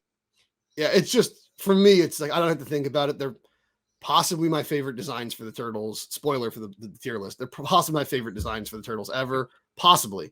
They're the perfect. We just argued like what was better, the original Mirage or the 87 turtles. They're the perfect marriage of the two. Yes. They're like somewhere exactly in the middle. They have all the charm of the 87 one, but all the edgy badassness and like this like unique design of the Mirage comics. I just think like that was, it's weird. They're almost like a stepping stone, because even though the cartoon debuted before the toys were being developed before the cartoon. They're like a stepping stone, but in this case, the stepping stone between two styles is actually the best style, I think. So for me, that they created the different skin tones for the turtles, which I still love. I think they try to mix them up sometimes. They'll give Donnie like a cool green, like a dark cool green sometimes. And I always want my Donnie brown. I always want, Mikey to have that dark jungle green. I want Raph to have that sour apple green, and I want Leo to have that mossy green. That's just, they complement the colors so well, I think. And yeah, they have the cool edginess, but they also have the goofiness of like the 87 cartoon. So those ones are just awesome to me. So hard S for me. Yeah, I think you nailed it. It's definitely the perfect combination of the Toon and the Mirage Turtles, and it took the best parts of both of them. So it really was just taking the cartoon and just giving it the edge of the comics. Like the white eyes do so much. I feel like if they don't start off this line with those white-eyed turtles, I think it's a different story, honestly. Like I feel like that's what just gives them that edge. And the one thing that cartoon didn't do that a lot of the other cartoons following it do is go to the white eye version, and I really, really just like that for my turtles. I don't know why. I like them without the pupils, and like I feel like that's what I really do like about the Mirage Turtles is I do like the all red headbands, and I like that they have the white eyes. I know it kind of makes them all look the same, but I really like that. And yeah, that's just what I liked about the Toon Turtles, though, is they do have their cartoon characteristics with the lettered belts and their individual bandanas, but they don't look quite as turdy as the animated turtles do. They look a little bit more jacked and put together, and they just, I mean, they like, there's a reason they're my favorite action figures of all time, and they are just a great design. And if this didn't go in the S tier, I don't know what the hell does go in the S tier. So. Okay, well, speaking of what else would go in S tier, I think the 1990 movie Turtles, for me, go here. Yes. And I would say they are my, like, even if we're going to talk order, I would say this is a hard 1-2 for me easily. I think of all like the TV shows, movies, whatever, these are far and away the best designs ever. Like they couldn't have done a better job of taking something that was a cartoon and making it look real. Like a lot of times when they do that, it looks very cheesy and costumey. And yes, I understand that these are costumes, but they look real. Like they are so good. Like Jim Henson was a goddamn wizard. Like these are amazing costumes. I think it's some of the best puppetry ever done. I agree. Yeah. I mean, I don't know if, the viewers watching the video version can even see, because, it's this tiny little thumbnail here. But even you just look at that little picture of Raph right there on the tier list, and it's like, I know it's a guy in a rubber suit with a bunch of foam and stuff. But to me, that looks like Raphael is fucking real, and someone just stopped him for a photo. Like, that looks like a real Ninja Turtle. And when I saw those as a kid, I knew, like, okay, yes, these are supposed to be like puppets or whatever. But it's like, I wasn't dumb enough to be like, oh, wow, are those the real Ninja Turtles? Like, I wasn't that dumb. But, like, when you look at them, you don't question it, and you just think of movies are fantasy, but you just think like, okay, in this movie there are real Ninja Turtles. Like this is you let your imagination believe that they're real for the movie. And yes, I know, like now with that we've gotten clearer versions, people have pointed out the guy's mouth and Donnie's mouth and stuff when you laugh. But as a kid, I didn't notice any of that. So like there's a few times where the mouth movement is a little off and stuff, but I didn't really notice that. But we're not even talking about the, performance of them. I'm just talking about the physical design is like, it's such a good design for the Turtles. I think when you do live action, that it's hard to ever make one that's going to be better. Even all their facial features are different from one turtle to the next. Like their faces are all different. Mikey has the bigger eyes and everything. And Raph kind of has more like squinty Clint Eastwood face going on and all. And Leo kind of has more of that like turtle beak face almost of all of them. And I don't know, they're just fantastic designs. The way they were shot in the dark with the little like pools of light on them to expose certain parts. It's just such a badass look. I think it's one of the best looks for the turtles ever. Yeah, easily. And I don't really have any complaints with those first costumes. Like they knocked it out of the park right off the bat. And I just would love to see what Jim Henson could do this day and age with something like that. Like if he was just starting from scratch with the technology he has today, like I've argued with people that watch this movie and say it doesn't hold up because I think it does hold up. Like even by today's standards, I think those costumes look great. I think they look better than anything CGI that has been done for not even just the turtles, but almost anything. Yeah, because there's a weight to them. Like the way the light bounces off of them is real. Since there's actually a human being moving in that suit, it's like it's not mocap where somebody moves around and then you make some video game character mimic those motions. There's actually a guy physically doing those stunts, those kicks, those punches. It just creates a realism, even if their mouths look a little goofy sometimes. It creates a realism that you can't get with CG. And I'm not shitting on CG. CG has its place. There are some amazing CG effects. Thanos is one of the greatest looking movie effects of all time. But there's just something about those turtles that they just really feel real. I don't know if I've ever seen a special effect in a movie that has felt that real before. No, it's definitely it did not feel cheesy to me, you know what I mean? Like like the ones that aren't on this list, the coming out of their shell tourist suits just look cheesy, and it would have been so easy for them to go that route right off the bat. But I don't know, man. I can't imagine how much sleep Jim Henson didn't get while he was putting these suits together. Yeah, for sure. But now still staying with Henson, but Secret of the Ooze. They are very similar, but they are very different at the same time from the 1991s. Yeah, so for me, this is probably going to drop down to about B. I don't think they're terrible, but they're definitely not as good as the first movie. Yeah, not by a long shot. They're good though. They move well. I still don't like Donnie's design. He has this like really big jawline and then this thin little upper lip where he looks like a toilet seat. I don't like that. He's the most drastically redesigned from one movie to the next. And I feel like Mikey looks almost exactly the same. He's the least changed, I would say, out of all of them. Raph definitely has like bigger eyes. Yep, that's the biggest difference from him is he doesn't look quite as pissed off all the time. Yeah. Raph looks scary in the first movie. Like he looks like if you say the wrong thing around him, he's gonna like put you in the fucking hospital, right? But Donnie, I will say, despite the fact that I don't like his look as much in the second one, that suit gets some great emotions though. Some like funny, just like there's the people have made like a little GIF, whatever meme out of it of like when he does the like what you talking about Willis face and all like there's just certain faces that Donnie can do that are just inherently funny. So I can't hate the design too much because while it doesn't look like how I liked him looking in the first movie, it's still a very good design for being able to convey the emotions they wanted the character to convey. Along what you said, one of the most memorable things out of any turtle movie for me is when they're at the TCRI factory or shop. What the hell is it? Lab? The TCRI lab? Yeah. Whatever it is. The TCR or TGRI. Now I get confused between which one's the comic and which one's the movie. TGRI is the movie, right? Yeah. Because at that time I was watching TGIF. So there you go. There you go. When he's surfing on that chair and he looks down at the sticks that's gonna trip him, I think that's the best like animatronics done, period. Like he has so much expression in his face when that happens. Like that's one of my favorite parts from any of the movies for sure. Yeah, it's definitely like crazy how much they were able to get the expressions. So would you say for me it's a B after Mirage 2 or before Mirage 2?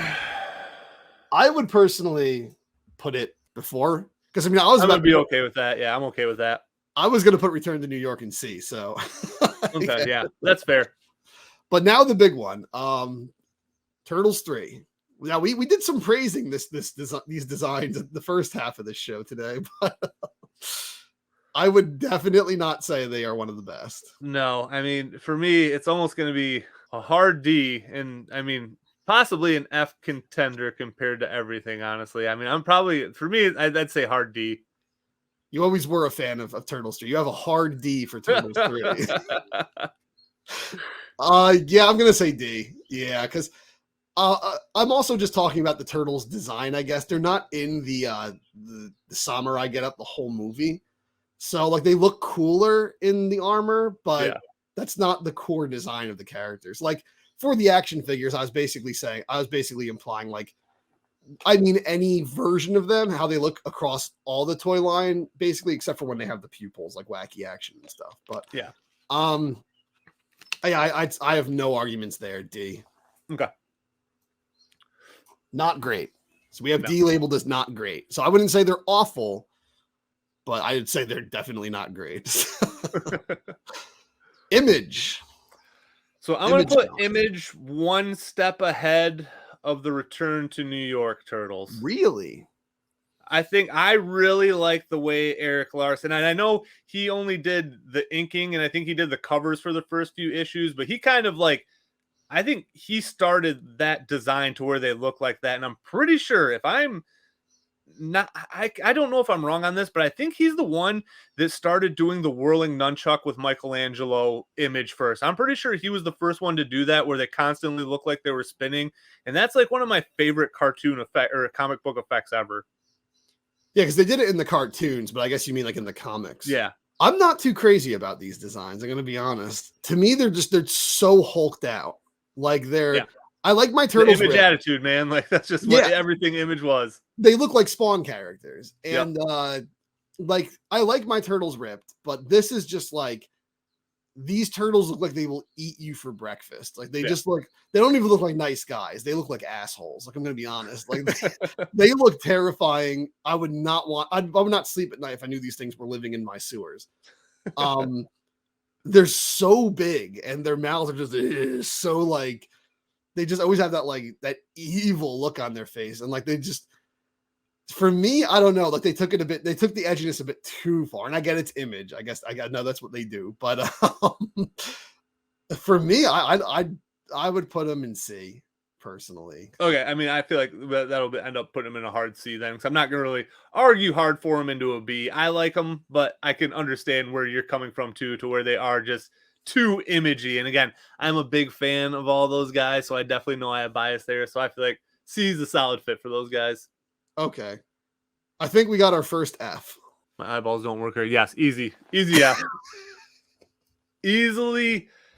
The next mutation. I think they're worse designs than coming out of their shells, honestly. I think they're the worst live action suits far and away ever.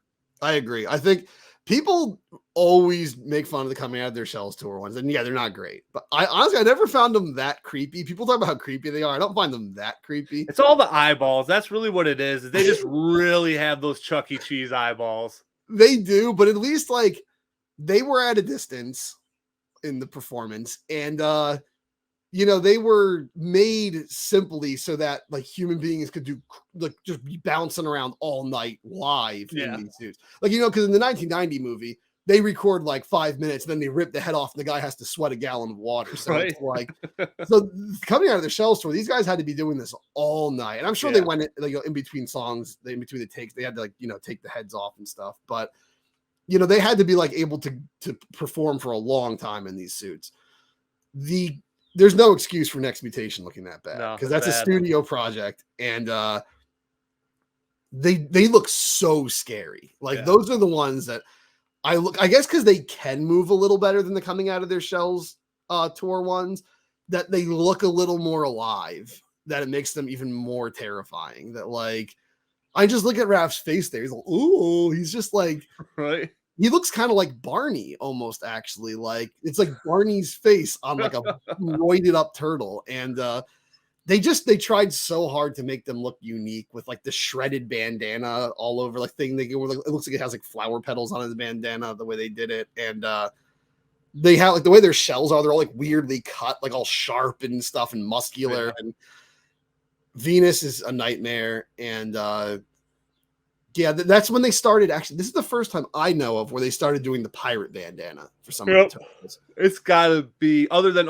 so actually, in Mirage, it's like issue 9 or whatever. That's like that flashback issue to like before they were really out about. Raph does have the skull cap in that one. Yeah, I think that's why like the Michael Bay and the Mutant Mayhem and stuff has always given Raph the skull cap, which actually he didn't have the skull cap in this one.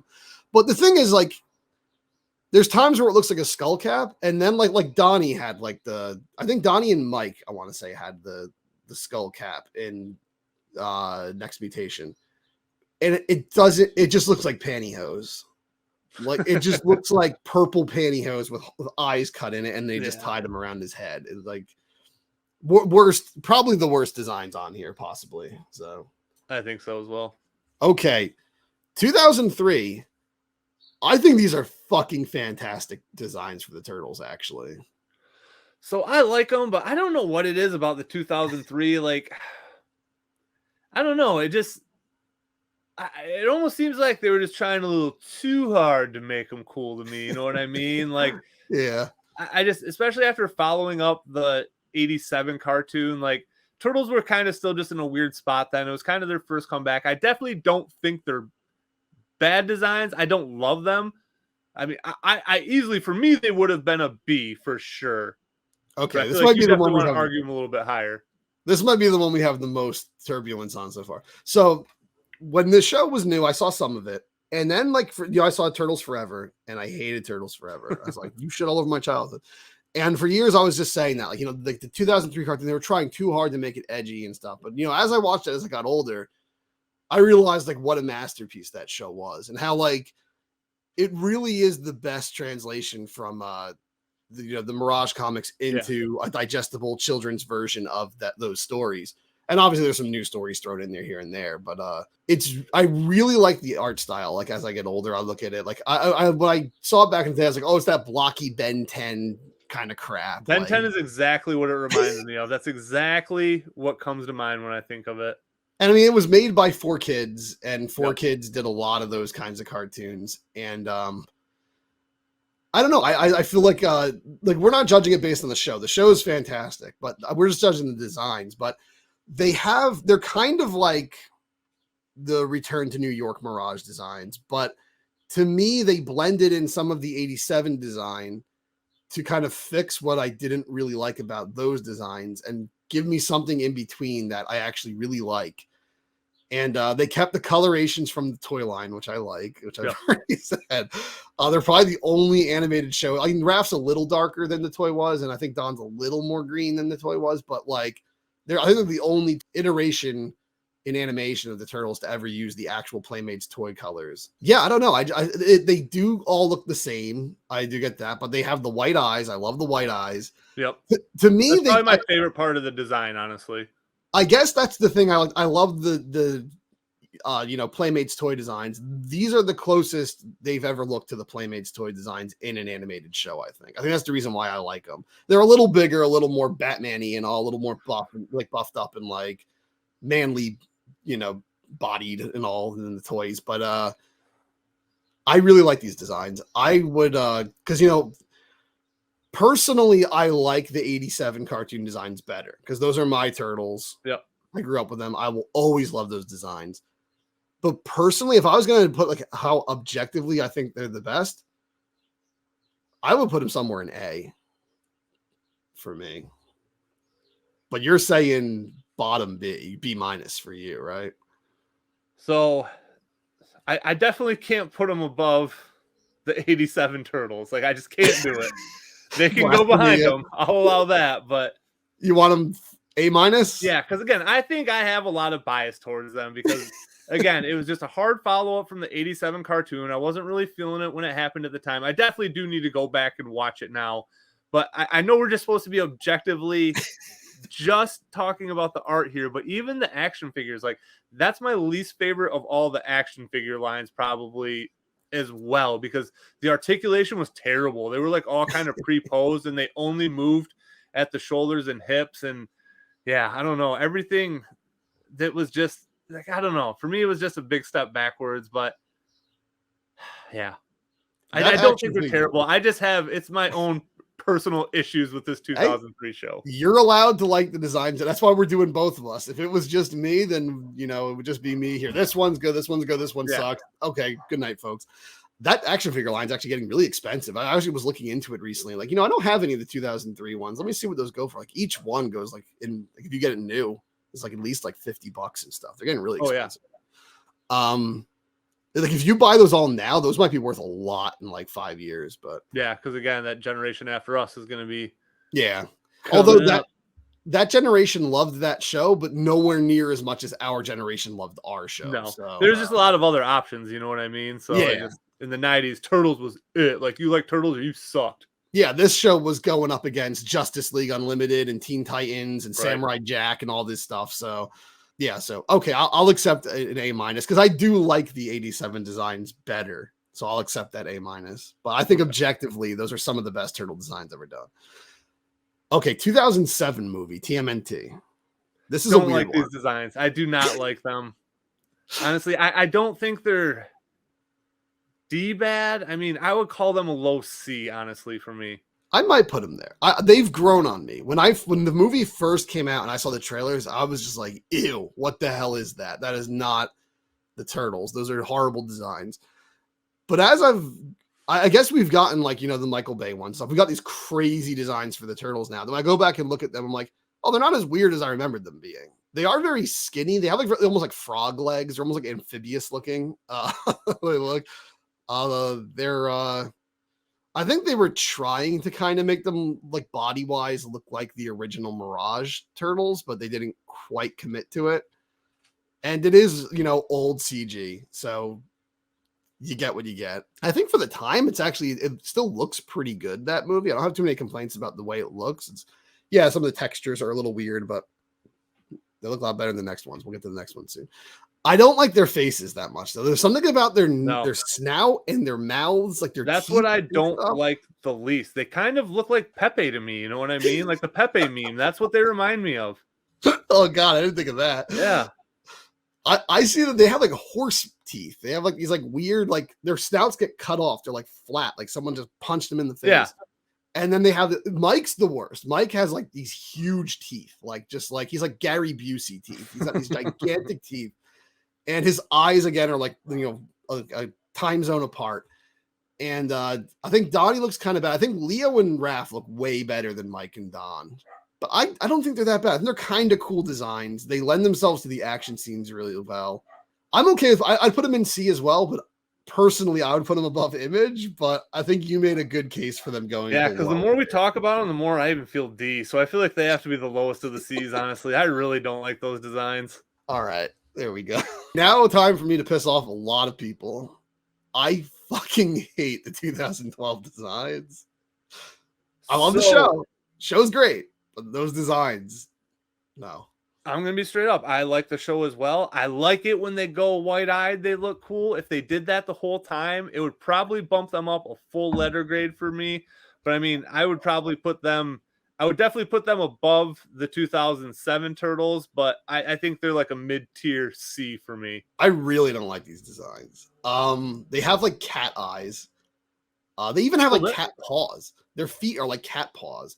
I hate the three toes. I do not like the three toes. I do not like that at all. And they're just like little lines. Like they're not even just like cats. They're like Hello Kitty feet. Yeah. And they're trying to do like the original Mirage design with like the fat, like, you know, ankles and the fat wrists and all. But they there's no way to say this, but they don't look cool. They just look dopey. They look like they definitely do not look cool. Other than when they're going wide-eyed, I do not think they look cool. They just have these egg bodies and then these stick hands with stick arms with fat hands, stick legs with fat ankles. And then they just have these like hockey puck heads. And the only way I can describe the art in this show, like I said, I like the show. Don't anybody get any wrong ideas. This is a great show, but the visuals are the worst the Turtles, like animation wise, have ever been, in my opinion. Because everyone just looks like they're made out of like household objects. Like, you know, when you're in art class as a kid and you had to take a bunch of Folgers cans and, you know, old shoes and stuff and put them together and put plaster of Paris around it. to make it look like it's a thing, but you can still always see the shapes of those objects in the plaster of Paris. That's what it looks like. There's like a hockey puck in their head, and like their shells are made out of wood, and like they just look like they're made out of a bunch of like geometrical shapes. The angles are too sharp for 3D textured artwork. I really don't like their faces. Some characters look good. I think that's probably the best design for Splinter ever, actually. I really like that Splinter design. Shredder looks good. April looks good. But a lot of the other characters just look awful in that show. It's my least favorite Casey, far and away, hands down, bar done. Horrible Casey. Hate him. It's the only time I've ever hated a Casey. And I know they're trying to add like a bit of a cartoony charm to them. Like, they're trying to make them look like teenagers, like Don has a tooth gap and everything. But I think they really tried to make them cute in this one. And they went too far with trying to make them look cute, where they just look like kitty cats or something to me. And I don't know, like they just don't work for me. And when you have the simplistic, cutesy, basic shapes kind of style with like a hyper textured CG kind of style, it kind of looks gross to me. I don't know. I know what you're saying. It's just not detailed enough for what they were trying to do. I mean, there's just no way Nickelodeon had the budget to put it in there. And other than The Last Airbender, that's kind of, like think about like Jimmy Neutron and stuff like that. You know what I mean? Like they just weren't really into those edgier kind of properties at the time, other than Avatar would have been the only one. And I don't know. Something is definitely off in the designs. I totally agree with you. And it is a lot in the eyes. Like they just look like watery and just too cartoony. Like I don't know. They don't really work for me. Like I said, I would call them a C, but if you want to argue them lower, I could definitely see that. I would personally put them in F. F. Oh, we gotta ride the middle than a D. They're not that much worse than the 2007s to me. I mean, F. Like, I like the 2007 ones a lot more. The 2007 ones have some grit to them. They can, I guess they don't emote as well, but I don't know. Like, at least they still look like turtles, kind of. Like, I really just don't like the faces of the 2012. So let's put them in D. So are they going to go below? Back end D. Below, or so they're going to go after the 93. I'd put them after 93. Okay. Yeah. All right. We probably just lost a bunch of subscribers. People love that show. That show is like. And again, I love the show as well. But other than that fighting, that's the only animation that really looks great to me in that show period. Even the action is cool, but even the way they look at the white eyes, it doesn't gel right with those designs. I think it's like if you just slapped like Karopi or Hello Kitty with like some white eyes or some red eyes. It's like, well, it's not really badass. It's still Hello Kitty. I don't know. Okay, now we have this is a hard one to do because their designs change so much. So we're just gonna go like OG IDW. Yeah. So for me, the early designs are what I think of when I think of IDW, because I don't know, when Sophie Campbell started drawing them, they just started getting a lot more softer. At one point, like it literally looked like she was drawing her inspiration from Franklin the cartoon. Do you remember that cartoon with the freaking turtle? I know exactly what designs you're talking about. It just did not do it for me. But the early ones were badass. They had a good amount of edge. Like again, they were white-eyed. They just looked the way I wanted to. I really like these designs. For me, probably a high B tier. Oh wow, those are high. I don't have as much of an opinion because I'm very removed from IDW, and I confuse which designs are what. So like when I was first going to look like what did the original IDWs look like just for this list, I was expecting to find the Franklin ones. And, I will say what I found is a lot cooler. I would put him, you know what? I'd say I would be okay with the middle of B, because I think there's slightly more polished versions of the second Mirage design. Okay. Is that where you would put them? I agree. Okay. Now everybody's favorite designs. Platinum Dunes, 2014, Michael Bay, Shrek, Monster, Giant, Turtles. Hard F for me. Like I have no love for these designs at all, man. I feel like they just look like monsters. They do not look like turtles. Like they just are way off base for me. They're huge. Like they just do not do it for me. They're weird.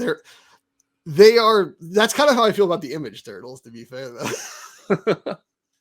But the image turtles still look like turtles. Like they just went so far into left field with these. You know what I mean? Like they just, I don't know. Like they almost look like a cross between Toxic Avengers and Turtles. I think the main thing that kills them, they're huge. That's weird. They're wearing like every possession they own on their body. That's weird. The main thing that I think kills them is the nose. They're too human in the lips and the nose. Yep.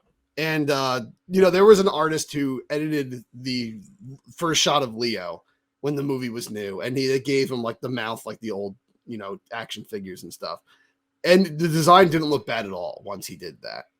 And, maybe I don't know what people call it these days, gatekeeping or whatever. That like they have to look like the way I like them or whatever. Too many new words, that the combinations of words that mean things that they didn't mean 10 years ago. But whatever.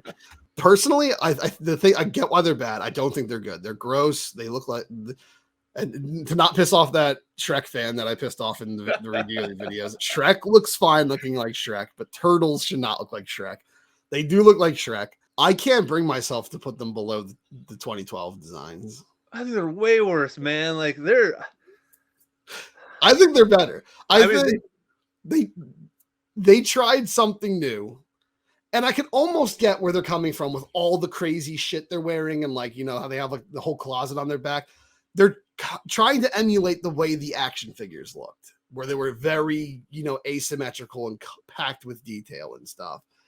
The turtles, not so much, but the bigness is weird, but they are very expressive. Because they had 10,000 times the budget to work with. As gross as Mikey's design looks, as gross as he looks, when the cops called them monsters in Out of the Shadows, and it zooms in on his face, he's like, "We're not monsters." It's like, oh man, I feel for this dude. Like, because he looks like a monster, bro. He is a monster, but I don't know. I think I don't like them. I still don't like them, but I don't hate them as much as I did when the movies were new. When that first movie was new, I couldn't even look at them. I was like, these are not the Ninja Turtles. I would put them, honestly, we're not gonna put them there because you're not gonna agree with me. I'd put them at the front of D. All right, they at least have to go mid D. At least mid D.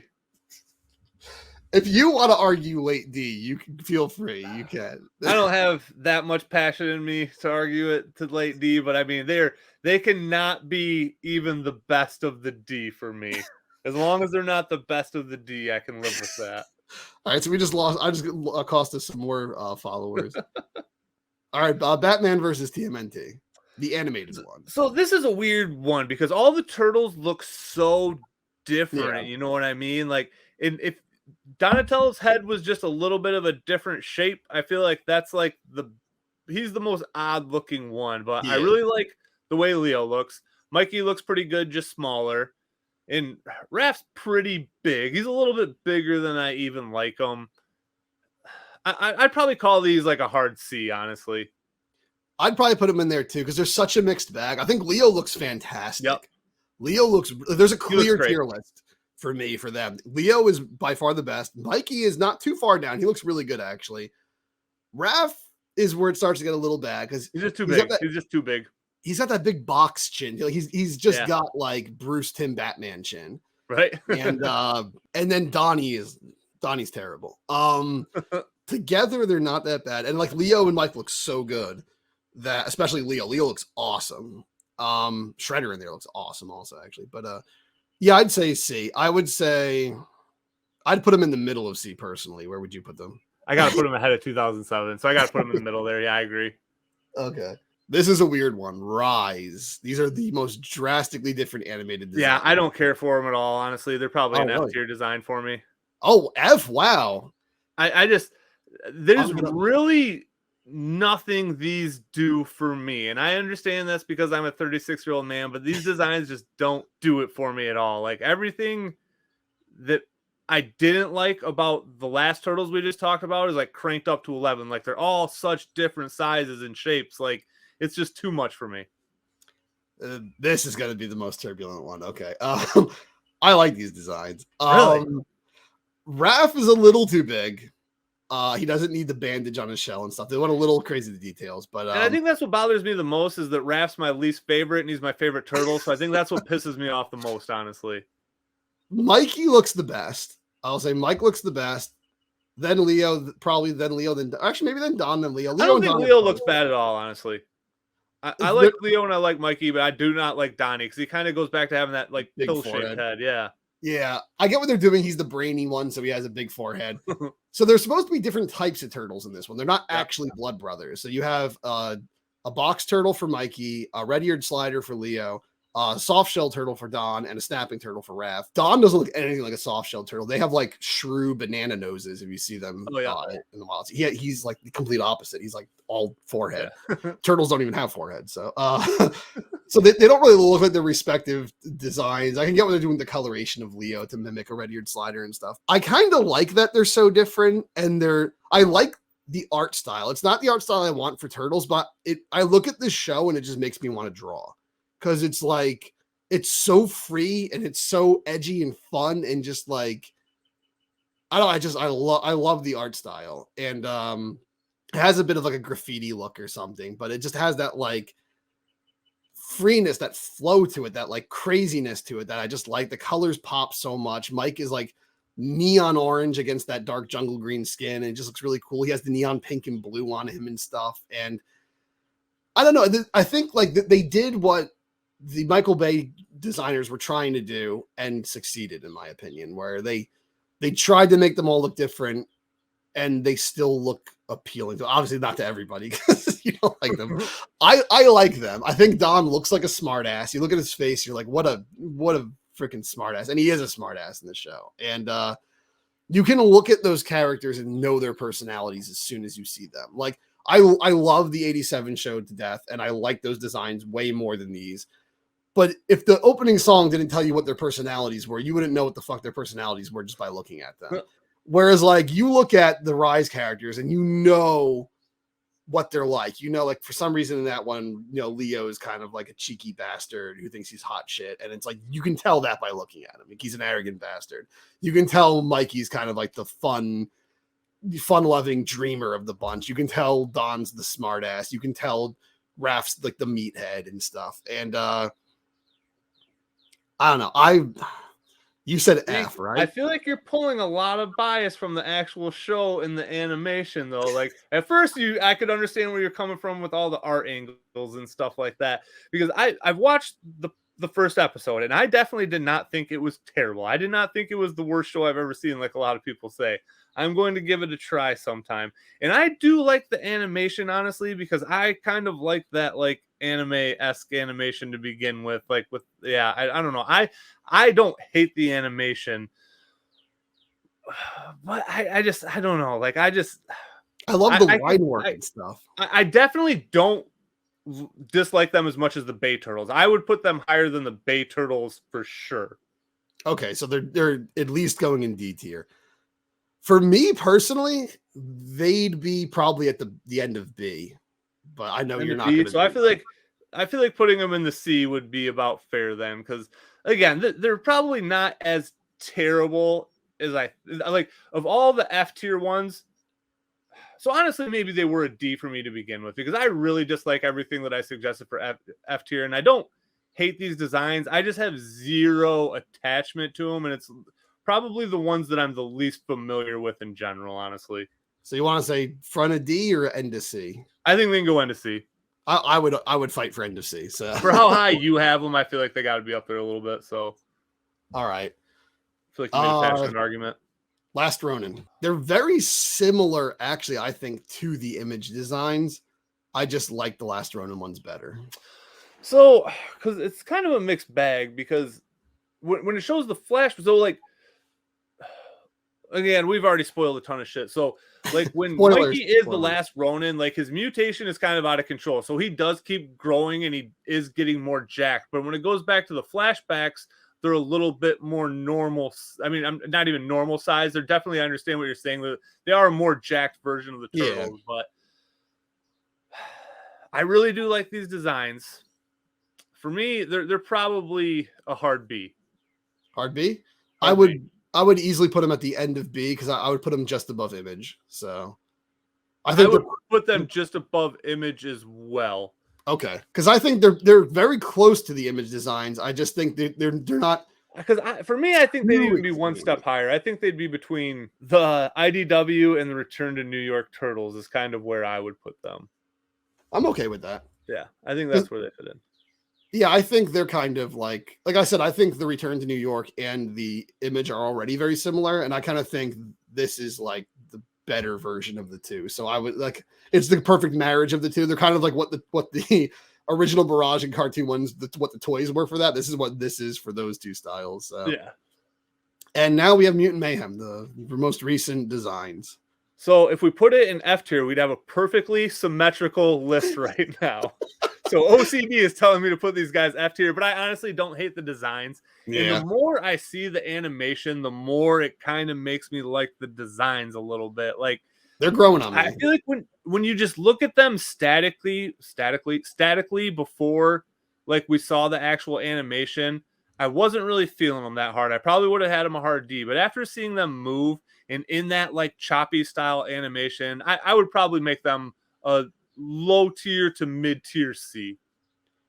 Okay. They're growing on me, these designs. When I first saw them, yeah, like you said, I was kind of I thought Leo was fine. I never really had a problem with Leo.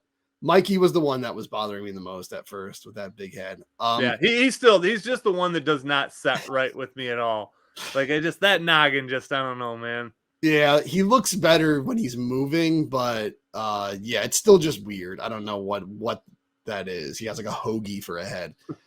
I like him though. I do like the designs. They did a good job they are edgier than like the 2012 CG designs. They're much edgier, but they're still cute. They still have that cartoony cuteness also. So I feel like what you said about the 2012 series, these did it right. You know what I mean? Like I feel like you're right. What they were going for is kind of the same thing into that kiddie friendly and vibe without getting like too I really don't know what I'm saying here, but I feel like they are a much better version of the 2012 Turtles. Yeah, because they kept it kid friendly looking, but they didn't degrade it into like, you know, Littlest Pet Shop or something. Like they still look badass. Like, you know, when they give them the white eyes, they look badass. I said when I saw the 2012 ones with the white eyes, it didn't work. These ones, it works. Yeah, exactly. That image, I mean, that blew me away. That's what really got me on board. It's like, okay, like these designs look a little bit better than I thought they did. So where did you say you wanted to put them? I'm thinking mid C. Mid C. I would definitely say they're better than the 2007 designs. I definitely agree with that. I can't believe. I can't believe Rise has to be where it is. I think Rise should at least be at the front of C, but I know you don't want. I can't. Like, I feel terrible putting the 2007 designs and image designs beyond Rise, but okay. All right, so mid C. There we go. That's it. That's our tier list. It's not my tier list. It's not your tier list. Honestly, like that's. Yeah, I'm pretty okay with most of those. Yep. I think the Rise one hurts me the most. 2012 probably bothers you a little bit with how low I thought there would be more in the F tier, honestly, like because there's just, and again, it's just I just don't feel certain things. You know what I mean? I feel like F might be a little bit like drastic in the first place. Like, without a doubt, I think it is correct that there is just the next mutation in F. Honestly, like I feel like that is fitting. Like I feel like they are hands down the worst design. When we set the bar that low by putting next mutation in F, it basically anything else we said was F. You'd have to think like, well, is it as bad as next mutation? And it's like not even close. So no, exactly. Like next mutation deserves to be in a tier all on its own because it's for me. Honestly, I could have put the Bay Turtles in front of them down there, but yeah, I don't know why I was feeling so generous with the Bay Turtles. They are ugly as hell, but. I don't know. I felt they needed a helping hand. I'm pretty okay with this list, and it's our list. So like I said, it's not my list. It's not Eric's list. It's our list. Yeah, it's a combination list, and I'm sure plenty of you guys, like I said, I think the 2012 is going to get us the most flack for sure. Probably. I think we're going to have the most people chiming in about that. But as far as like the A and the S, those were pretty much what I thought was going to hit there, minus the 2003 Turtles. I think the first 4 we agree on. Yes. Yeah, I think they're perfect. Like, I think that's exactly where we both put all 4 of those. So Yeah. If we are gonna get some commenting on our choices, there's probably gonna be some people calling me a fucking idiot for putting the Michael Bay ones above the 2012 ones. But hey, if you want to tell me I'm a fucking idiot, go to Brendan's Rambles on YouTube.com and unsubscribe today. No, this was great. This was a lot of fun. I actually had a lot of fun doing this. yeah, for sure. I'm definitely excited. Don't know which character we'll do next, but we'll definitely do another one of these. Yeah, I was thinking since, we did all 4 turtles here, we could do like, an Allies one where it's, April, Splinter, and Casey, and we do all their designs or something. Okay. We do them like, one after the other in one stream since there's less, to talk about with them.